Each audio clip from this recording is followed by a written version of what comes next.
Bonjour. Alors tout d'abord donc un petit point d'ordre puisque là je vais vous présenter donc un travail sur les impossibles victimes et puis les impossibles coupables et je vais vous proposer un plan en deux parties. Mais je ne savais pas qu'on était filmé. Parce que d'habitude, j'apprends à mes étudiants et mes étudiantes qu'un plan en deux parties, ça convient pas du tout. Parce que si on fait un plan en deux parties, soit parce qu'on est prétentieux, c'est un plan qu'on fait à l'ENA, soit alors parce qu'on est paresseux, parce qu'on n'a pas réussi à trouver plus. Et on ne peut pas faire un plan non plus qui fasse 4 parties, parce que ça glisse vers le catalogue. Mais là, il va y avoir une mémoire du fait que je vais vous proposer un plan en deux parties. Là, je suis assez contrit. On verra après si au montage, on ne peut pas ajouter une troisième partie, je ne sais pas, pour... Bien. Alors... En guise d'introduction, rappeler ou indiquer quelques généralités, puisqu'il y a quand même beaucoup de continuité entre ce que vous a présenté donc Fabrice Vigée et puis le 19e siècle. Alors tout d'abord, effectivement, donc les femmes, quelles sont les catégories ou les crimes qui sont le plus souvent retenus contre elles? On trouve évidemment le crime d'infanticide, puisque là, au 19e et dans la première moitié du 20e, c'est comme l'Ancien Régime, c'est-à-dire que les hommes ne sont pas poursuivis, il n'y a pas de recherche en paternité, il n'y a pas de poursuite pénale. Et puis, l'infanticide, vous avez eu quelques synthèses qui ont été faites, notamment autour de la Bretagne, pour des raisons simples, parce qu'on a une documentation qui est assez complète jusqu'aux années 1865. Parce que là, les présidents des cours d'assises font des rapports qui sont remontés à la chancellerie. Donc là, on a une très belle collection. On peut faire un tour d'horizon pour l'ensemble de la France. Alors cette synthèse n'a pas été faite, mais comme prochainement il y a des vacances qui s'annoncent à l'horizon, si vous ne savez pas quoi faire, si vous avez peur d'être atteint par un moment de vacuité, je ne sais pas, ça peut être une possibilité. Voilà. Bien. Alors simplement donc le crime d'infanticide, ça touche aussi donc les femmes seules, les femmes isolées, les femmes les plus pauvres, celles qui sont domestiques, de ferme ou domestiques dans les maisons bourgeoises. Là c'est à peu près la même chose. À part qu'il y a peut-être une petite différence qualitative que l'on a pu percevoir, c'est comment ces femmes prennent possession du corps de l'enfant du nouveau-né. Alors, sans rentrer dans le détail, parce qu'infanticide, il faut que le nourrisson ait pas plus de 2 jours ou 3 jours, enfin la législation change, et on voit que parfois il y a des actions extrêmement violentes sur le corps du nourrisson, et au niveau de la criminalité, c'est pratiquement les seules fois. Alors des fois, c'est vraiment horrible, c'est-à-dire que par exemple, pour qu'on n'entende pas le nouveau-né, une mère va jusqu'à arracher la langue du nourrisson, comme ça, bon, elle est certaine, voilà. Ou on peut mettre par exemple une éponge au fond de la gorge du nouveau-né, pour pas que celui-ci puisse vagir ou pousser des cris. Bon, voilà. Donc là, on a vraiment quelque chose comme si les femmes voulaient se venger sur leur nourrisson du sort qui leur était réservé. Donc là, il y a un aspect psychologique, ce qui montre aussi que ces études-là ont besoin, si je peux dire, de regards différents. C'est-à-dire que quand on est historien ou historienne, bon, voilà, on manie à peu près les archives, les sources, on sait à peu près comment faire, mais il y a d'autres ressorts, voilà, qu'il faut prendre aussi en considération. Voilà. Bon, donc ça, c'est quelque chose qui est assez constant, c'est principalement le crime qui est majoritaire, si je peux dire, devant les tribunaux répressifs, en tout cas devant les cours d'assises. Bon. Autre type de crime, c'est le crime d'empoisonnement, qu'a rappelé Fabrice. Donc là aussi, c'est à peu près la même situation. On trouve l'arsenic à peu près partout, puisque l'arsenic, c'est fait pour se débarrasser des nuisibles, des souris, des rats, que sais-je encore. Ça se trouve dans les cuisines, c'est à portée de main. Alors parfois, il y a même des accidents, parce que vous ouvrez le pot d'arsenic et puis le pot de farine, c'est à peu près la même couleur, hein, c'est la même consistance. Donc il y a eu quelques erreurs malencontreuses, d'autres sans doute volontaires. Hein, ça, c'est voilà. Mais bon, toujours est-il que ce crime d'empoisonnement concerne, d'un point de vue des statistiques globales, plus les hommes que les femmes. Mais comme les femmes sont beaucoup moins nombreuses à commettre des crimes, il y a donc une surreprésentation en réalité des femmes par rapport aux crimes d'empoisonnement. C'est-à-dire que si on prend les statistiques, alors avec des pincettes, même si pour le 19e siècle, l'avantage par rapport à l'Ancien Régime, c'est qu'il existe une série statistique, c'est le compte général de l'administration de la justice criminelle. Alors officiellement, ça existe depuis 1825 ou 1826, et aux archives nationales, il y a des traces au brouillon dans certains cartons où on a les prémices de ces statistiques. Alors il n'y a pas la continuité, mais on trouve quelques éléments. Alors toujours est-il que cette statistique est fournie par le ministère de la Justice, c'est le ministère qui fabrique cette série statistique, et puis après, c'est en 1984, hein, si je ne me trompe pas, mais je profite du fait qu'il y ait quelques autorités présentes dans la salle pour me réfugier sous leur tutelle si je raconte une énorme bêtise. Donc à partir de 1984, eh bien, ces statistiques sont passées sous la tutelle du ministère de l'Intérieur. Voilà. Donc dans la confection des statistiques judiciaires, c'est plus tout à fait pareil. Alors, je reviens quand même donc à cet élément-là pour dire que donc on a effectivement donc là des séries statistiques, ce qui permet à ce moment-là de rejoindre ce que je viens de vous affirmer. Mais pour les femmes, sur 100 criminels, il y a à peu près 14% de femmes. Il y a 14 femmes pour 100 criminels hommes. Voilà. Bon. Alors, on peut sortir de là, on peut modifier, on peut lisser, on peut regarder, voilà, mais en gros, c'est à peu près les proportions. Voilà. Donc, en fait, la criminalité féminine, elle existe, hein, avec des gestes horribles parfois, comme pour les affaires d'infanticide, mais globalement, elle est extrêmement donc minoritaire par rapport aux hommes. Alors évidemment, toute la difficulté après, et je n'aurai pas de prétention d'y répondre, c'est d'essayer de trouver une explication. Hein. Pourquoi? Alors certains ont dit, ben, c'est normal, c'est au 19e siècle, c'est le contrôle social. Les femmes, c'est donc évidemment, on met en avant plus particulièrement l'instinct maternel, la protection, l'empathie vis-à-vis des autres, des groupes domestiques, des siens. Bon, ça ne tient pas forcément donc la route. Mais ça, c'est une réalité qui existe encore aujourd'hui. Et puis Michel Perrault, bon, la grande spécialiste des femmes, qui s'est aussi intéressée aux prisons, donc, a montré qu'au cours de certaines périodes, les femmes emprisonnées étaient encore en pourcentage moins représentées, de l'ordre de 6%. Voilà. Bon. Donc il y a une surreprésentation masculine. Donc quand on parle des femmes coupables, bon, forcément, c'est une minorité. Voilà. Par contre, les femmes victimes, elles, c'est pas forcément une minorité. Voilà. Bien. Alors, ensuite, maintenant, les mœurs. Alors, les mœurs, il existe au 19e siècle aussi une police des mœurs. Alors, dans certaines villes, mais plus particulièrement donc, à Paris. Donc là, c'est Jean-Marc Berlière qui avait fait jadis une partie de sa thèse sur la police des mœurs. Donc là, on suit. Et donc là, évidemment, la police des mœurs, c'est ça concerne en partie, mais pas simplement, donc la prostitution. Alors, la prostitution, évidemment, ça change au 19e siècle par rapport aux époques antérieures parce qu'elle est réglementée. C'est-à-dire qu'on met en place les maisons closes. Les femmes prostituées sont obligées de faire une déclaration à la préfecture de police pour une raison simple, c'est qu'à cette époque-là, on craint, il y a un grand effroi collectif, c'est la peur de la syphilis. Voilà. Et donc, ces femmes en carte sont obligées à ce moment-là de subir un examen médical 1 à 2 fois par an. Alors, ça dépend un petit peu de la réglementation. Comme ça, il y a un contrôle sur le corps de la femme et puis de la sanité corporelle de celle-ci. Donc, les irrégulières, donc les femmes clandestines qui se livraient à la prostitution, elles sont l'objet, évidemment, d'enquêtes policières. C'est plutôt elles qui sont, évidemment, donc, le gibier pénal, comme on disait au 19e siècle, c'est elles qui les constituent. Voilà, donc ça, c'est pour préciser donc, un petit peu donc, les choses. Et puis là, évidemment, dans les affaires de mœurs, il y a aussi la question de l'adultère. Alors la question de l'adultère change évidemment au XIXe siècle, parce que on a là, je vous apprends rien, c'est le Code civil napoléonien de 1804.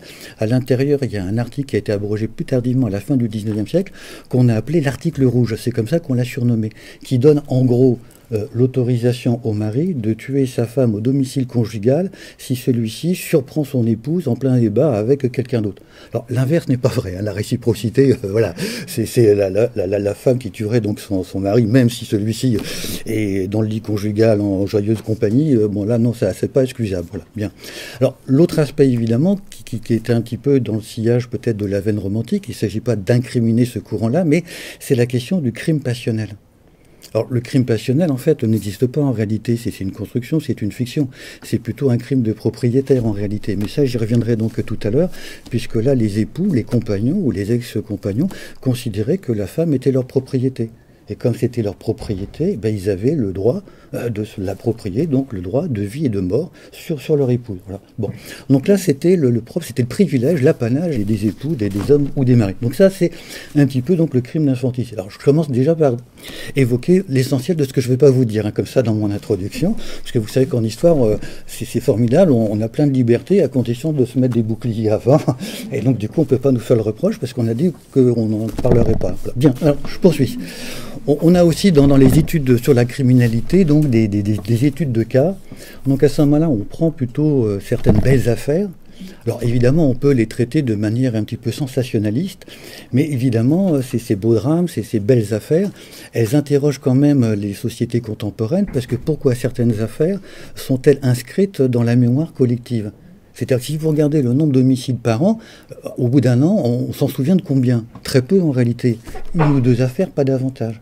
Donc finalement, ces belles affaires, elles sont inscrites durablement donc dans la mémoire collective. Puis Marc Renville, qui est là, donc vient de sortir donc un superbe ouvrage.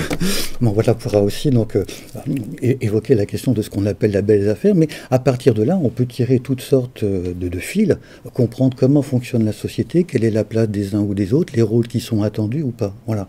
Mais c'est aussi, ça interroge pourquoi certaines affaires restent dans la mémoire collective. C'est pas forcément donc les affaires les plus horribles.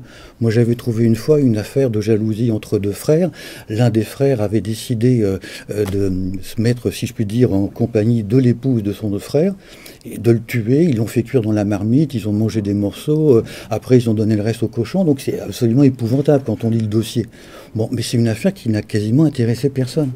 Donc ce qui veut dire que là, l'horreur n'est pas forcément quelque chose qui fait qu'une affaire passe à la postérité dans la mémoire collective.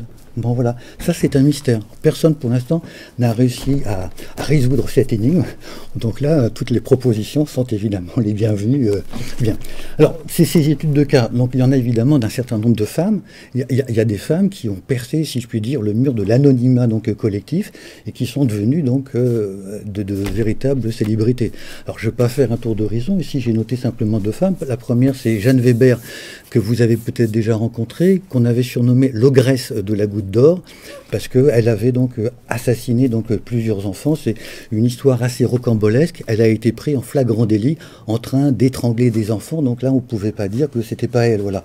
Je rentre pas dans le détail, c'est un petit peu compliqué. Mais en tout cas, ça a été une sorte de célébrité et qui a mis à mal aussi la médecine légale, puisque à l'époque, le ténor de la médecine légale avait fait un pronostic qui s'est avéré donc totalement différent de la réalité. Et donc, du coup, ça a ébranlé aussi cette discipline. Donc, un fait divers peut aussi avoir des répercussions parfois inattendues qui ne relèvent pas simplement, si je puis dire, de l'engouement pour le crime, la détente, la distraction. Alors, tout en sachant que dès cette époque-là, eh bien, le crime a colonisé l'imaginaire des sociétés. Bon, aujourd'hui, tout le monde fait l'expérience. Vous ouvrez la télévision, vous regardez Internet, vous allez au cinéma. C'est très difficile d'échapper donc à un fait divers, quel qu'il soit. Bon, voilà. Donc, c'est comme si c'était évidemment l'ingrédient central un petit peu de nos sociétés. Alors, ça peut être des faits divers semblants, pas nécessairement. Bien. Et puis, Volette Nausière, c'est ma collègue Anne-Emmanuelle de Martini qui a sorti un livre il n'y a pas très longtemps donc sur elle, en ayant donc regardé l'ensemble des archives pendant une dizaine d'années. Il y a eu des films et des documentaires, des dramatiques qui ont été adaptés à partir de cette affaire-là. Donc, vous le savez, donc, elle a été suspectée d'avoir empoisonné ses parents. Et puis en même temps, comme elle n'était pas certaine des produits qu'elle leur avait donnés, de les empoisonner aussi au gaz. Bon voilà, alors il y a toute une série d'éléments, et puis en même temps, donc il y a une histoire de viol qui a été tue, plus exactement donc d'inceste. Voilà, et à ce moment-là, l'inceste ne figure pas dans le code pénal. Voilà. Bon, bref, alors je ne développe pas plus, mais la question de l'inceste, bon, vous avez actuellement donc un groupe plutôt constitué donc d'historiennes, voilà, donc a mis ça donc au point en disant bon bah ça c'est un tabou des sociétés et évidemment d'un point de vue historique, il est important de prendre ça donc à bras le corps. Bon, voilà. Bien. Alors ensuite, troisième point, donc les femmes victimes et les femmes coupables. Donc là, c'est un petit peu, peut-être pour rejoindre la conclusion de Fabrice, en disant donc, dans les dossiers, quand on les lit attentivement, mais aussi l'avantage pour le 19e siècle, c'est de pouvoir faire une plongée dans la chronique judiciaire. Alors la chronique judiciaire, c'est des journalistes spécialisés. Et ça change en gros à partir des années 1870 ou 75. C'est-à-dire qu'avant, vous aviez donc un certain nombre de journaux. Alors le plus connu donc à l'époque, c'est la Gazette des tribunaux, qui naît en octobre 1825. Et là, vous avez un périodique qui est surtout constitué par des magistrats et des avocats, mais qui préfèrent conserver donc l'anonymat. Donc c'est très difficile à ce moment-là de savoir qui a pu rédiger tel ou tel article. Et ils ont aussi un réseau de correspondants un petit peu partout en France. Et grâce à ce réseau de correspondants, on met en avant à ce moment-là un certain nombre de procès. Alors jusqu'aux années 1870, alors il y a des nuances, mais en gros, ça ressemble un petit peu à des sténogrammes. C'est-à-dire que les journalistes sont dans la salle, ils prennent des notes, et après ils restituent les propos dits par les différents protagonistes du procès. Et à partir des années 1870-1880, là on a bien compris que le fait divers à la une des journaux, ça fait vendre. Puisque les grands médias de l'époque, ceux qu'on appelait les 4 grands, à la veille de la Première Guerre mondiale, c'est à peu près 14 millions de lecteurs. Donc vous imaginez l'impact d'un fait divers qui est mis donc à la une. Voilà. Et donc il y a certains faits divers qui ont fait vendre de manière très importantes donc des périodiques avec des tirages colossaux. Et ces 4 grands que je viens de mentionner ont atteint donc le million d'exemplaires. Donc vous voyez comment on peut toucher un public à ce moment-là. Parce que c'est toujours difficile, mais il faut se faire une immersion dans la société de cette époque-là. Il n'y a pas de radio, il n'y a pas de télévision, il n'y a pas Internet. Comment prend-on connaissance des informations? C'est les conversations de quartier entre soi, et puis c'est éventuellement les réactions à partir de l'article qu'on a pu lire dans la presse. Donc là, les médias écrits ont un impact à ce moment-là absolument colossal. Voilà, bien. Donc, femmes victimes et femmes coupables. Alors évidemment, donc là, il y a une surreprésentation peut-être des femmes dans la presse écrite, mais l'enquête globale n'a pas été faite. Parce que autant on peut compter par exemple le nombre de journaux qui ont été vendus, quand on lit une année de la production d'un périodique, il faut du temps. Donc imaginez lire 80 ans du même journal, bon ça a un peu découragé si je peux dire les bonnes volontés. Et donc vous avez un certain nombre de collègues qui ont inventé par exemple pour explorer les journaux ce qu'on appelle la semaine reconstituée, c'est-à-dire qu'on prend un périodique, la première semaine on lit que le lundi, la deuxième semaine on lit que le mardi, la troisième semaine, bon et ainsi de suite, voilà. Mais ça veut dire qu'on peut passer, mais il n'y a pas d'autre moyen, à travers un certain nombre d'affaires ou d'éléments. Bon, voilà. Mais donc dans la presse, évidemment, là c'est un travers, et j'incrimine pas les journalistes, mais on aime bien ce qui sort un petit peu de l'ordinaire ou ce qui peut apparaître entre guillemets comme croustillant. Donc évidemment, quand c'est une femme qui est l'auteur d'un crime, on va davantage la mettre à l'honneur que si c'est un homme. Donc il y a un biais. C'est-à-dire que si on compte le nombre d'affaires pour une année pour un journal, on retrouvera par rapport à la réalité statistique une surreprésentation féminine. Voilà. Donc c'est aussi pour ça qu'il faut évidemment faire attention, toujours aiguiser un petit peu son esprit critique. Voilà. Bien. Ensuite, archives judiciaires et presse, parce que quand on parle évidemment donc des sources judiciaires, bon, il y a les dossiers de procédure de cour d'assises qui sont le miel, si je peux dire, des historiennes et des historiens, des dossiers parfois donc extrêmement complets. Et là, évidemment, donc l'intérêt de ces dossiers-là, c'est que on peut avoir retrouvé trace de la parole des anonymes, parce que donc la justice peut interroger jusqu'à 50 et 60 témoins qui n'auraient pas forcément laissé une trace écrite dans la mémoire collective. Et par le biais de cette documentation-là, on peut avoir accès à toutes sortes d'informations. Et on peut très bien faire tout à fait autre chose qu'une enquête judiciaire ou policière. On peut avoir par exemple des horaires de diligence. Alors vous me direz que pour aller à Ruffec d'Angoulême, bon, les horaires de la diligence du 19e, c'est pas très utile, il vaut mieux avoir les horaires de la SNCF si on veut se déplacer, mais on peut aussi avoir toutes sortes d'éléments comme les jeux de cartes par exemple, ou les distractions, que faisait-on, et on avait déjà donc une jeunesse par exemple turbulente, qui dans les Deux-Sèvres mettait le feu par exemple à des charrettes de foin, ou alors éventuellement organisait déjà des rêves parties, mais là ce serait anachronique de le dire comme ça, mais des balles parquet, c'est-à-dire qu'on allait dans les champs, on mettait des planches et puis on dansait alors que l'heure de la police était déjà dépassée. Voilà. Et on le faisait de manière clandestine. Après, on prenait ces planches, on rentrait chez soi et on disait rien donc à l'autorité parentale. Bon, voilà. Donc ça, c'est bien. Alors ça, c'est pour les archives judiciaires. Et la presse, évidemment, c'est une mine d'or, mais toujours à prendre avec précaution, hein, bien sûr. Mais vous avez donc sur un certain nombre d'éléments, c'est la seule source d'information qui existe. Voilà. Et l'exemple le plus connu, c'est l'exemple de Paris, puisque au moment de la Commune de Paris, le palais de justice avec ses archives a brûlé, ça s'est consumé, ça a disparu. Et donc pour retrouver des affaires d'avant 1870, la seule documentation, sauf s'il y a des dossiers personnels d'un avocat ou d'un magistrat, ben c'est tout simplement la presse. Voilà. Bien. Et puis enfin, le gibier pénal, donc les hommes et les femmes. Alors gibier pénal, c'est évidemment une expression que l'on trouve au XIXe siècle. Et l'intérêt aussi, c'est ce que je vous disais tout à l'heure, c'est que là, on peut donc laisser de côté, si je peux dire, les grandes personnalités et puis s'approcher quand même au plus près des anonymes de l'histoire. Voilà. Alors, parfois, ça peut être ces anonymes, des personnes qui ont quand même eu une éducation, c'est-à-dire qu'ils ont fait l'école du peuple, autrement dit l'école primaire, mais d'autres fois, on a aussi des analphabètes qui, pour se défendre, par exemple, en cour d'assises, font appel à un écrivain public pour obtenir des confidences. Alors, je me souviens d'une affaire, moi, qui m'avait marqué, c'était une jeune femme qui venait de l'Est de la France. Alors, il lui est arrivé plein de mésaventures. Ses parents, quand on lit la description, manifestement, sont morts de la tuberculose, son frère aussi. Elle est arrêtée donc, dans le Poitou, et donc elle fait appel à un écrivain public, et donc elle est analphabète. Voilà. Et donc elle donne un certain nombre d'éléments comme ça, sur ce qu'elle pouvait consommer, sur ses sentiments, sur sa pensée. Donc par rapport à cette documentation-là, ben, c'est la parole d'anonyme que l'on peut donc restituer. Alors aujourd'hui, évidemment, c'est pas très compliqué. C'est-à-dire on peut faire des enquêtes plus ou moins anonymes, même par Internet. Vous avez toute une série d'études sociologiques qui se font comme ça donc aujourd'hui. Mais évidemment, sauf si on est aussi doué que Victor Hugo pour faire tourner les guéridons, c'est très difficile de solliciter les témoins du passé. Ça, bon, j'ai essayé, ça n'a jamais marché. Bon, voilà, donc pour avoir des informations confidentielles supplémentaires, j'ai dû renoncer. Mais là, on a donc quand même une source qui permet donc à ce moment-là d'avoir accès à cette documentation. Alors, donc deux parties, hein, j'ai annoncé ça tout à l'heure. Donc première partie, donc les violences contre les femmes, les féminicides. Alors un mot d'explication, parce que ça peut sembler donc anachronique d'utiliser donc le mot féminicide, puisque vous savez que en France, la première fois où le mot féminicide est entré dans un dictionnaire, c'était le Robert, c'est 2019. C'est tout récent. Bon, voilà. Bon. Si on regarde maintenant les définitions des grandes institutions, c'est-à-dire que l'OMS, l'Organisation mondiale de la santé, et puis l'ONU Femmes, dans les années 2010, eh bien, ont mis dans leur programme la lutte contre les féminicides.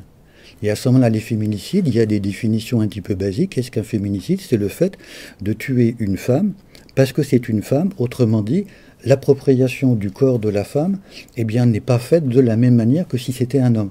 Autrement dit, si on prend une rivalité entre conjoints, la manière dont l'homme tue son épouse ou son ex-épouse ou sa fiancée ou son ex-fiancé ne sera pas donc identique à la manière dont une femme peut, elle, prendre la vie, ôter la vie de son époux, de son compagnon, de son mari ou de son ex-mari. Alors, ça, c'est le féminicide global pour ces grandes instances, mais le féminicide est lui-même divisé en fait en plusieurs catégories. Donc là, je vais simplement en retenir deux.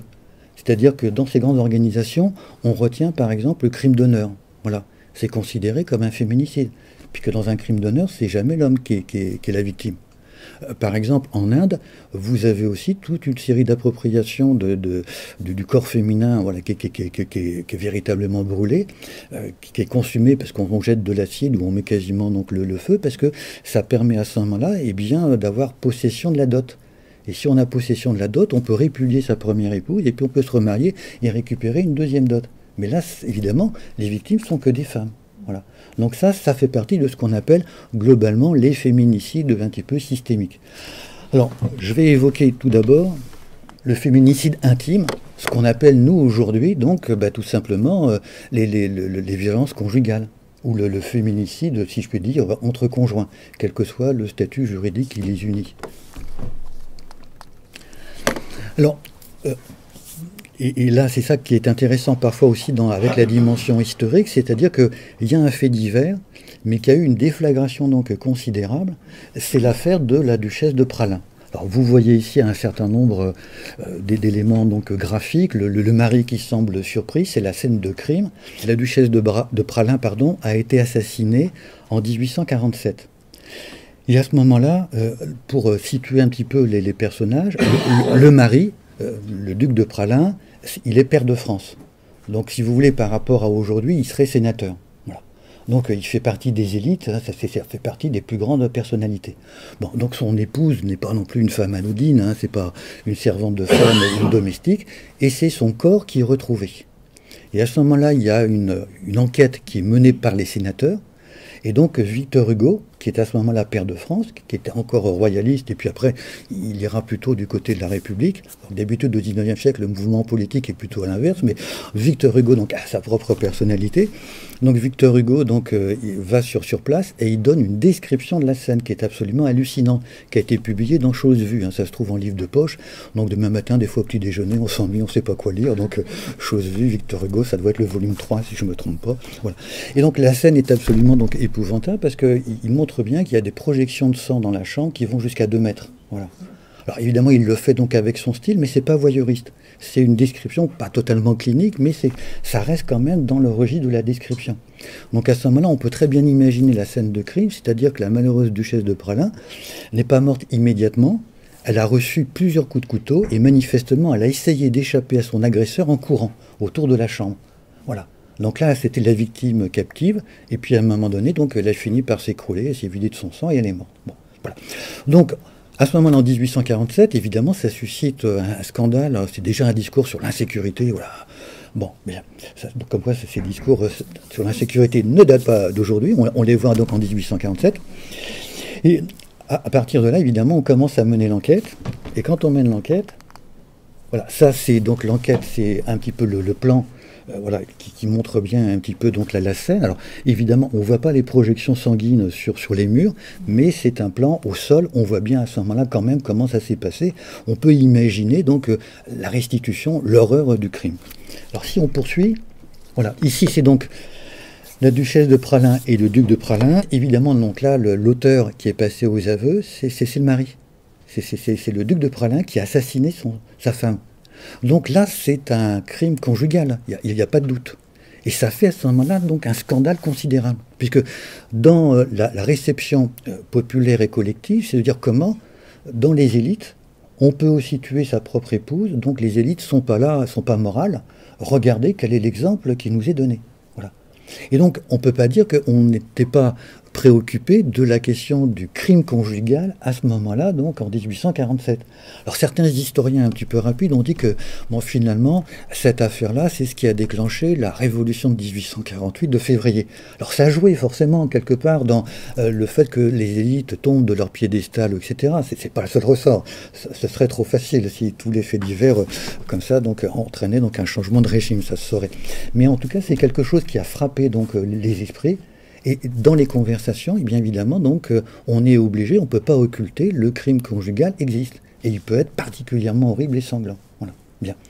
Alors, au XIXe siècle, maintenant, donc là, on continue évidemment plutôt là dans les procès, et notamment dans les procès d'assises, mais aussi en correctionnel, à s'intéresser donc parfois évidemment donc aux dissentiments donc entre les époux.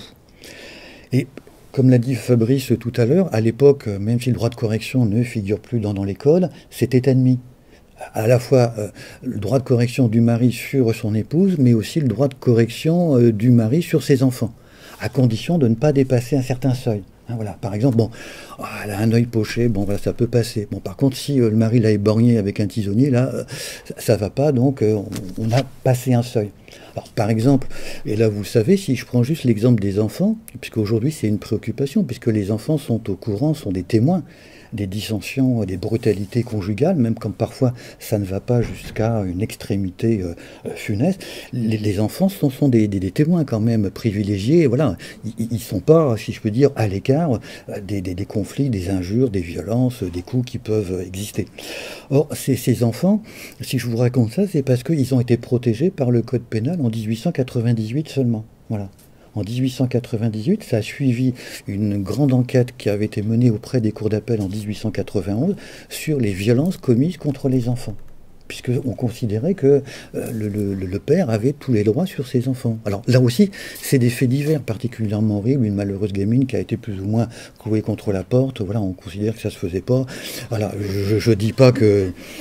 Voilà, on le dit comme ça, mais c'était pas drôle. Hein. Si on le prend au premier degré, c'est particulièrement affreux. Mais du coup, ça veut dire là, c'est aussi un fait divers qui a déclenché, qui a aussi provoqué donc une réaction. En tout cas, c'est le fait divers qui a permis qu'apparaissent un certain nombre de ces faits-là qui étaient peut-être indicibles jusqu'à présent, mais qu'on peut désormais donc mettre sur la table publique. Alors, si je poursuis ce tour d'horizon, au 19e siècle, ce qui est intéressant, c'est de regarder un petit peu les déclarations. Vous voyez, si toutes les épouses giflées par leur mari devaient le tuer, il n'y aurait plus un homme sur terre. C'est un président d'assises qui déclare ça. Bon.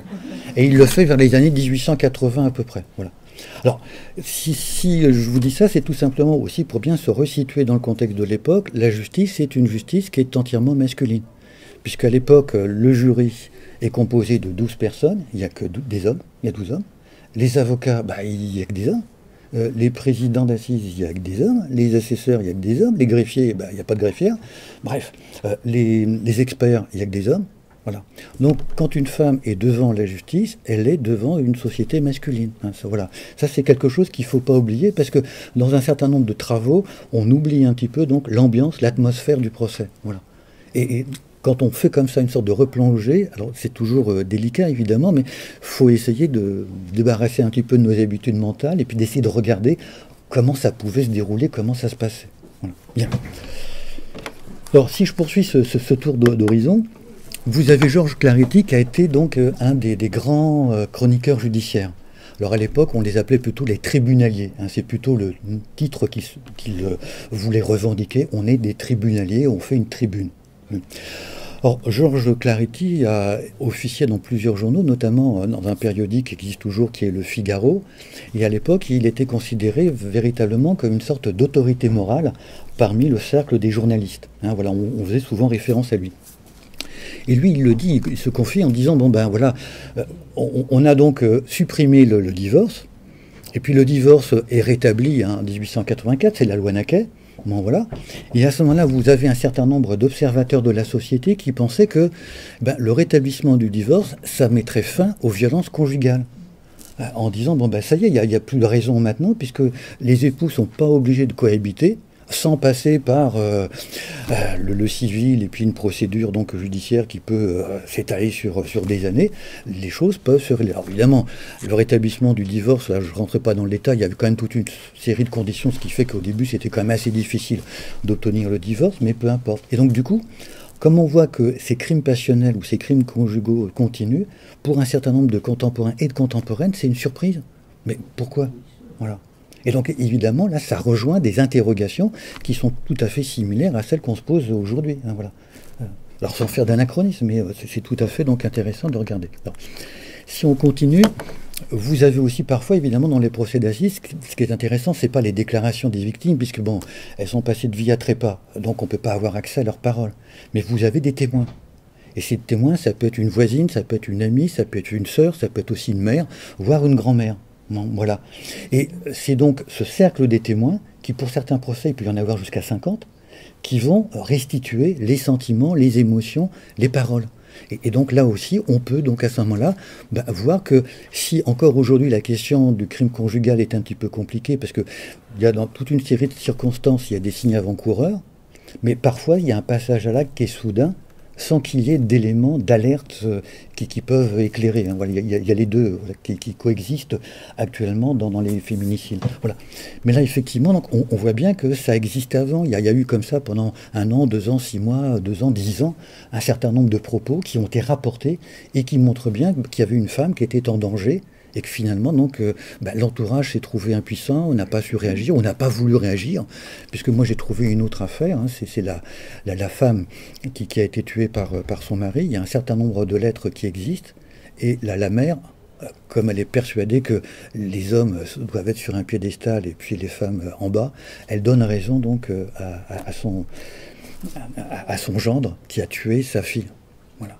Voilà. Et donc, le chroniqueur judiciaire va, lui, publier un certain nombre de lettres de la fille victime pour bien donc montrer voilà, la situation. Bon, bien. Voilà. Alors, je continue maintenant. Alfred Fouillé, donc, alors on l'a un peu oublié aujourd'hui, on ne lit plus beaucoup. Ça a été à la fois un moraliste, un homme politique de la Troisième République, mais il était plutôt considéré comme un savant et il avait inventé une notion, celle d'idée-force. Alors, idée-force, ça pourrait se traduire aujourd'hui peut-être par slogan, par concept ou notion. Donc, tout simplement, c'est un mot un petit peu donc valise, mais qui a à ce moment-là donc une répercussion relativement forte sur la société. Voilà. Et donc, Alfred Fouillé, donc, quand il évoque la question donc, du crime conjugal ou du crime passionnel, il affirme que le moteur principal, vous le voyez ici, c'est l'instinct d'appropriation.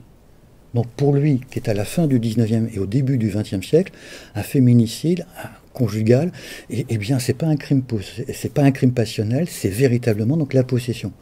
Puisque évidemment au 19e siècle, les jurés masculins sont plus sensibles aux hommes qui tuent leur épouse en disant bon le pauvre, voilà, il est peut-être un petit peu comme nous, voilà, on va pas le charger donc trop brutalement. Bon voilà, bien.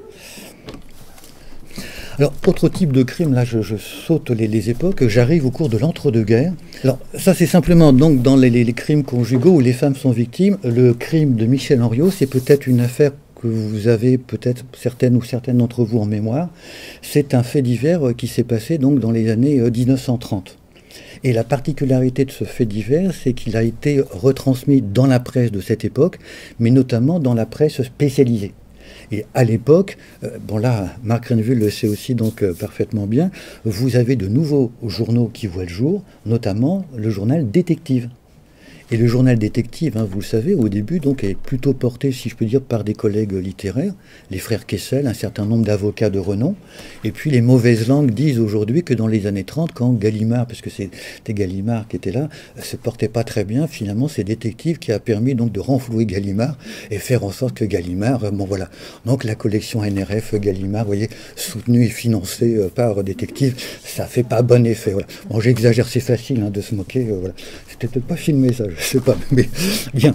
Alors, donc, dans le journal détective, vous aviez d'abord pour attirer donc le lectorat, vous aviez donc une mise en scène du périodique, vous aviez une couverture couleur un peu sépia, hein, c'était volontaire, voilà, une couleur un petit peu mauve, un petit peu passée. Et puis là, on utilise très largement donc la photographie. Et à ce moment-là, parfois sans filtre. Et ce périodique, à ce moment-là, prête pas beaucoup attention, si je peux dire, à la manière dont certaines photographies peuvent être reçues par le public, notamment par les proches. Bon, voilà, puisque vous avez comme ça des décors qui sont étalés donc à la une. Alors là, je vous l'ai montré, mais je ne vais pas rester trop longtemps, vous voyez. C'est l'épouse qui a été tuée. Et ça figure en pleine page à l'intérieur du périodique. Voilà. Alors j'ai pris cette affaire-là, il y en a d'autres, hein, voilà. Bon, il y a une malheureuse là qui est coupée en morceaux dans une valise. Voilà, on photographie l'intérieur de la valise. Il y a une bagarre entre photographes pour être le premier, donc voir de plus près. Voilà. Bien.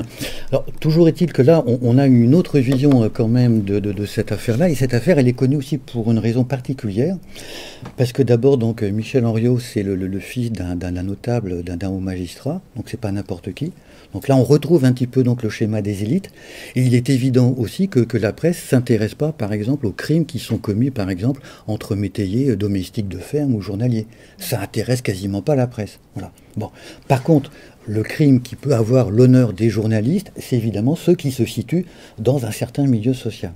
Et puis l'autre particularité de ce crime, c'est que c'est sans doute le premier crime qui est commis en direct au téléphone. Parce que le mari frappe son épouse à l'aide d'un tisonnier. Donc elle s'échappe dans la maison, hein, en Bretagne, elle s'échappe de la maison, elle prend son téléphone pour appeler de l'aide. Et donc à l'époque, évidemment, le téléphone ne fonctionne pas comme nous, il faut passer par une opératrice, et là en l'occurrence c'était un opérateur. Bon voilà. Et l'opérateur est un petit peu démuni, il ne comprend pas au début évidemment très bien ce qui se passe, et puis il entend à ce moment-là donc ces déclarations-là, puisque c'est lui qui l'a rapporté donc aux journalistes, il entend les coups de feu en direct au téléphone et c'est fini. Voilà. Donc premier crime commis comme ça, si je peux dire, donc en direct. Donc vous voyez, il y a tout à la fois dedans. Le fait que les photographes étaient sur place, ils ont photographié la scène de crime. On a donc tous les éléments. Bien. Alors toujours est-il que pour terminer cet aspect-là, voilà. Bien. Alors maintenant, deuxièmement, alors je vais être plus rapide sur le féminicide systémique, c'est le fait que là, ce sont des hommes qui assassinent des femmes qu'ils ne connaissent pas. Bon, voilà. Bon. Alors c'est marginal, mais ça existe. Et si on regarde à l'échelle de la planète, les deux exemples concrets, très contemporains, c'est à la fois au Mexique, à Ciudad Juárez, où là c'est des femmes qui sont considérées comme des objets de consommation. Vous avez une photographie que vous avez peut-être fait, qui a fait une partie du tour du monde et qui est absolument difficile. C'est pas qu'elle est particulièrement glauque. On voit une femme plutôt assez jeune, qui est entièrement nue, et qui est jetée dans un caddie. Elle est morte, c'est son cadavre. Comme si effectivement on pouvait en faire un usage, et puis après ça on s'en débarrassait, date de péremption est dépassée, voilà, bon, c'est à peu près ça. Voilà. Bien. Et puis l'autre cas qui est plus connu, c'est au Canada, du côté des Amérindiennes, pendant 20 ans, où il y a des Amérindiennes qui ont disparu, qui ont été violées, qui ont été tuées, sans que ça préoccupe plus particulièrement donc, les autorités, les pouvoirs publics. Voilà. Donc si je vous dis ça à partir du très contemporain, c'est pour vous dire que cette violence-là, elle existe aussi. Alors souvent, évidemment, il faut qu'il y ait des circonstances un petit peu particulières. C'est-à-dire qu'aujourd'hui, en France, une femme, si elle est agressée, elle a 3 fois plus de chances ou 4 fois plus de chances que ce soit par son conjoint, son ancien conjoint, etc., que par un parfait inconnu. Il faut quand même remettre les choses en place. Mais vous avez quand même aussi des tueurs de femmes au XIXe siècle en France. Voilà. Et la presse spécialisée, donc là, c'est à la fin du XIXe, c'est l'œil de la police, bon, voilà, que vous voyez ici sur l'écran, met ça en scène. Alors là, les journalistes, la plupart, les dessinateurs, n'ont pas survécu à la Première Guerre mondiale, hein, qui a été une telle hécatombe que le journal n'a pas pu se reconstituer. Si on franchit la Manche de cette époque-là, on a à peu près le même périodique, mais qui a pu poursuivre après la Première Guerre mondiale. Hein, quand on fait une histoire comparée, ça peut être aussi intéressant. Alors, sous le Second Empire, vous avez un assassin qu'on appelait l'assassin Philippe. Le dossier de procédure, évidemment, a disparu dans les flammes, et c'est quelqu'un qui s'en prenait donc aux prostituées. Alors, la raison qu'il a invoquée, mais c'est beaucoup plus compliqué, évidemment, les experts psychiatriques ne suivraient pas forcément cet argumentaire-là, c'était parce qu'il disait qu'il était désargenté et qu'il avait besoin à ce moment-là de s'approprier les tarifs, si je peux dire, des clients que ceux-ci avaient laissés donc auprès dans leur poche après. Bon. Et donc là, cet assassin Philippe s'en prenait donc uniquement aux prostituées, c'est donc finalement l'ancêtre de Jacques l'Éventreur. Voilà. Alors, comme les dossiers de procédure a disparu, là, évidemment, on n'en a pas beaucoup parlé. Après, il y a eu d'autres événements, donc en France, la guerre de 1870, la Commune de Paris, voilà. Mais en gros, pendant presque une décennie, ça a été un fait divers qui a véritablement donc défrayé la chronique.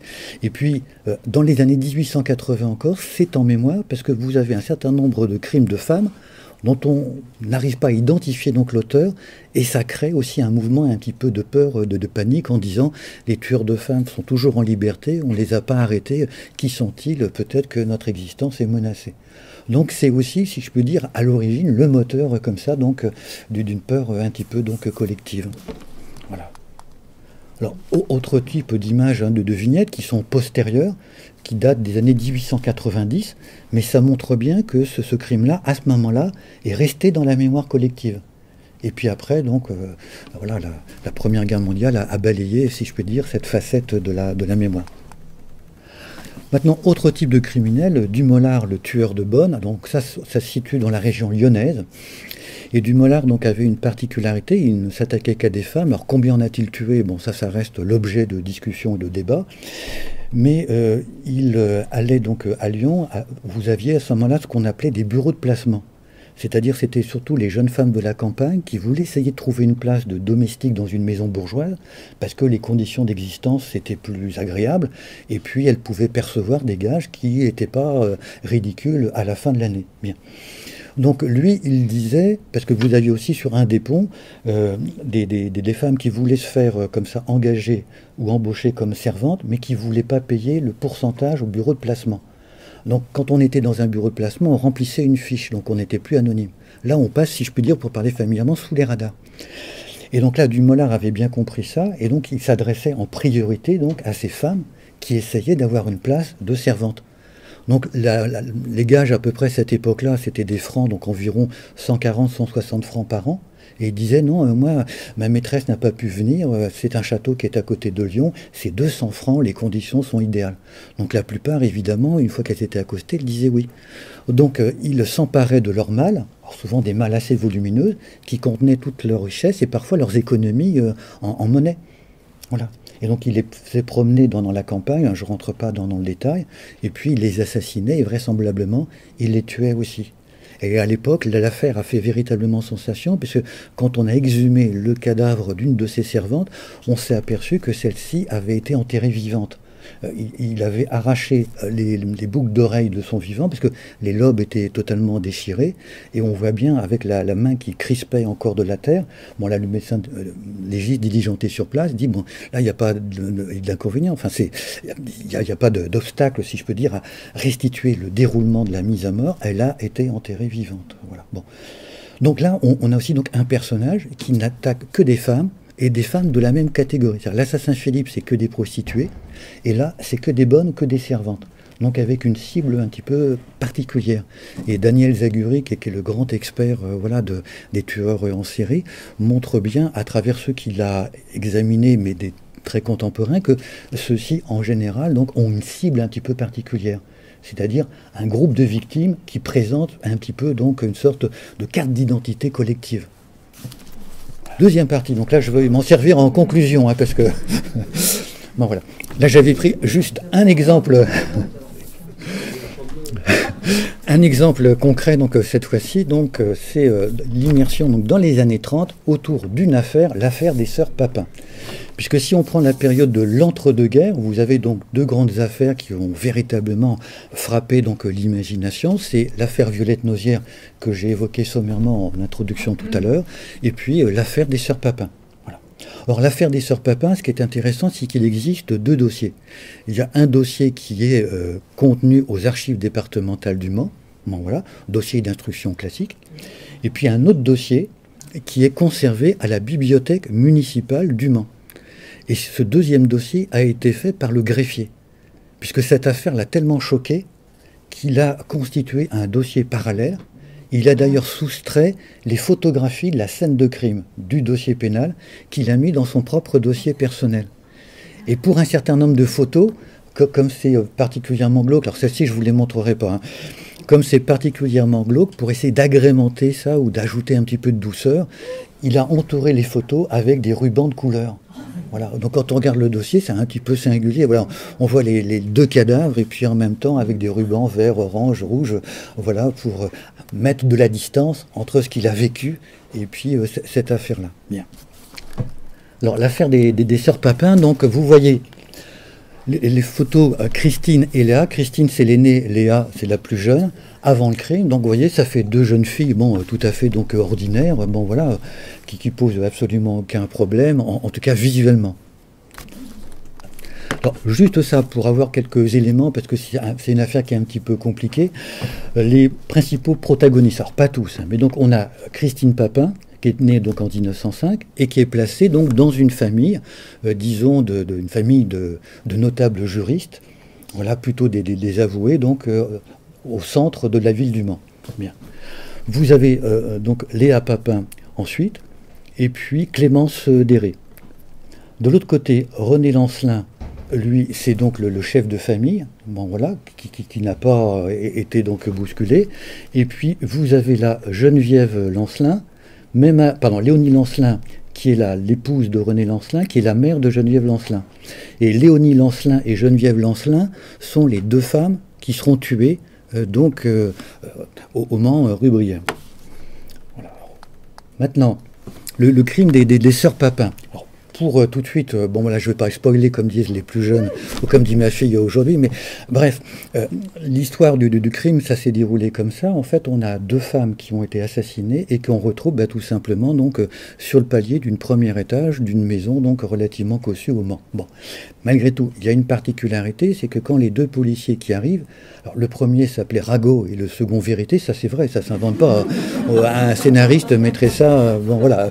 Bon, arrivent sur les premières marches de l'escalier, ils aperçoivent quelque chose qui semble un petit peu bizarre. La maison est plongée dans l'obscurité, ils regardent et c'est un œil humain. Voilà. Bon, ça commence comme ça. Voilà.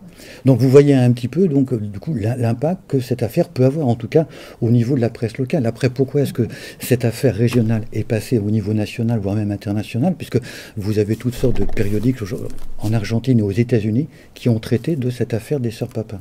Voilà. Bien. Alors, les crimes des sœurs Papin. Donc, quand on découvre le crime, à ce moment-là, les médias, évidemment, vont essayer de trouver un titre. Alors, vous voyez quelques exemples. Les furies, les arracheuses d'yeux, hein, voilà, ça permet de comprendre. Les monstres en jupon, ou encore les brebis égarées. Voilà. Alors, il y en a d'autres. Voilà. Mais à ce moment-là, dans cette France du début des années 30, où on commence à connaître un petit peu une sorte de noirceur politique, il y a des tensions donc un petit peu partout à l'échelle internationale, mais aussi en France. Donc il y a une atmosphère qui est un petit peu lourde. Et il y a un certain nombre de scandales aussi donc financiers donc qui ont éclaté. Donc vous avez à ce moment-là donc une ambiance qui est pas terrible, notamment dans la maison des Lancelin, puisque le père ou le mari, voilà, donc est suspecté un petit peu, voilà, d'avoir acheté des actions qui n'étaient pas tout à fait donc conformes, et d'avoir participé un petit peu donc au scandale financier. Alors, je ne rentre pas dans le détail, mais on voit que le moment n'est pas, si je peux dire, à la joie, aux lumières, aux petites fleurs et au glamour. Bien, si on poursuit. Pour cette époque-là, et ça date, si je peux dire, des années 1880, mais on le voit aussi par exemple dans le crime de l'assassin Philippe que j'ai évoqué tout à l'heure, on considérait qu'une affaire pouvait se transformer en belle affaire à partir du moment où vous aviez, lors de l'enterrement, un cortège mortuaire qui était particulièrement important. Si vous avez donc plein de gens, en gros, eh bien, c'est une preuve que c'est une belle affaire. Et vous avez quelques journalistes qui s'étaient spécialisés. Alors souvent, c'était le jeune stagiaire qui arrivait en disant, bon, bah, tu vas aller au cimetière et puis tu comptes le nombre de personnes qui arrivent. Bon, voilà. Et donc, c'était à ce moment-là le signe que c'était effectivement une belle affaire. Et à ce moment-là, il fallait la traiter beaucoup plus longuement. On était sûr de... Il n'y a jamais de certitude, mais en tout cas, une forte probabilité pour que ce soit une affaire peut-être à dimension ou à rayonnement donc national. Donc là, vous voyez l'enterrement, la scène. Voilà. On fait même appel donc, à un régiment, toute la ville défile, se mobilise. Voilà. Donc là, on n'est pas, si je puis dire, dans une affaire voilà, où on aurait eu par exemple 3 domestiques de ferme qui auraient été assassinés le même jour. Là, on n'en parle pas, où vous avez quelques personnes. Là, c'est quelque chose qui touche l'ensemble de la ville, puisque évidemment, la famille Lancelin était considérée comme faisant partie des notables de la cité. Voilà. Donc là, on a touché au notable, on rend honneur à ce moment-là, hommage. Alors, je voulais aborder trois points, je vais le faire très rapidement pour pas être trop long. Donc sur le temps du crime, le temps de l'enquête et le temps des explications. Alors le temps du crime, donc vous le voyez, donc là c'est les sœurs Papin, c'est périodique vue, c'est un petit peu comme Paris Match, voici, voilà, gala de nos jours, voilà, c'est un petit peu le même ressort. On joue beaucoup sur les photos, et puis on a un texte qui est un petit peu donc minimaliste, mais parfois, par contre, on arrive à associer des plumes particulièrement élégantes, littéraires, qui renforcent à ce moment-là la photo, ou l'image, ou la gravure qu'on peut faire figurer. Donc là, on voit bien à ce moment-là déjà une interrogation, puisque ce qui est intéressant, c'est le sous-titre, un petit peu, ce qui figure après les 2 points, un crime sans motif. Pourquoi 2 sœurs qui étaient des servantes ont-elles tué leur patronne, la mère et sa fille aînée? Voilà. Donc ça, c'est un mystère. Puisque quand on creuse un petit peu, on se rend compte que les gages qu'elles percevaient, d'un point de vue uniquement financier, étaient beaucoup plus élevés que la moyenne. Elles avaient aussi un livret chacune de caisse d'épargne. Alors la caisse d'épargne, je vous apprends rien, ça existe depuis 1818, mais à l'époque que des domestiques puissent avoir des livrets de caisse d'épargne particulièrement fournis, c'était une rareté. Voilà. Bon. Donc sur le plan financier, on ne peut pas dire qu'elles aient été maltraitées. Hein, voilà. Bon. Alors c'est une affaire qui va évidemment susciter à ce moment-là, donc, si je peux dire, un impact considérable auprès du public. Alors vous voyez donc revue de presse, mais toujours avec un certain nombre d'interrogations. Le journal détective que j'ai évoqué, donc vous voyez aussi avec un graphisme très nouveau donc pour l'époque, qui attire aussi l'attention. Alors parfois donc le journal détective se présentait comme étant donc le premier journal ou le journal numéro 1 du fait divers. Alors vous aviez en fonction des affaires des tirages de 350 000 exemplaires, mais ça pouvait aller jusqu'à 500 000 exemplaires.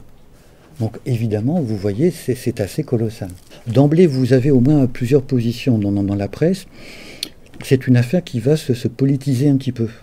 C'est-à-dire que le journal détective et le journal L'Humanité vont dire que finalement, c'est un crime, alors c'est horrible certes, mais finalement c'est la revanche des désespérés, des femmes qui sont humiliées, qui sont maltraitées sur ceux qui les ont exploitées. Bon, voilà. Et puis vous avez d'autres journaux qui ont repris d'autres critères, comme les critères économiques que j'ai évoqués. Le fait que, par exemple, elles avaient donc des temps de liberté plus importants que la moyenne d'autres domestiques, en disant par rapport au sort ordinaire des bonnes ou des domestiques, on ne peut pas dire qu'elles soient maltraitées. Et puis à l'époque, vous aviez un ouvrage qui avait été publié, qui faisait référence, qui détaille presque minute par minute l'emploi du temps d'une bonne. Donc là, évidemment, si on avait fait ça, c'était une sorte de fétichisme, c'est absolument donc horrible, mais quasiment personne ne faisait ça. Voilà. Mais là, donc, elles avaient quand même, si je peux dire, donc, des plages de liberté, et depuis quelques années, en réalité, donc, elles restaient enfermées dans leur chambre, et puis elles ne se promenaient pas en réalité, donc elles étaient de plus en plus coupées du monde extérieur. Le temps de l'enquête, bon, voilà. Donc on voit, ça c'est la maison. Et le temps de l'enquête, évidemment, il y a un certain nombre d'éléments qui sont donc intrigants, c'est-à-dire que les 2 victimes ont été énuclées en partie, l'une d'entre elles, le crâne fracassé, et puis une fois qu'elles sont passées de vie à trépas, les sœurs Papin se sont, si je puis dire, un petit peu acharnées sur le corps de leurs victimes. Elles sont descendues au rez-de-chaussée, l'autre un petit peu plus loin, ont pris manifestement des couteaux. Alors il y a un couteau ensanglanté qu'on a trouvé, et elles ont cisaillé à ce moment-là donc les jambes, en tout cas les membres supérieurs et les membres inférieurs des 2 victimes. Et puis elles ont aussi donc relevé les jupes de leurs victimes. Or, quand les photographies ont été prises, ça s'est resté sous silence, les policiers, puisque évidemment il y a une question de pudeur et de décence, ils ont rabattu les jupes. Voilà. Et cet épisode-là n'est pas resté après au moment du procès. Voilà. Et ça reste évidemment un des éléments qu'il faudrait pouvoir expliquer et mettre en lumière.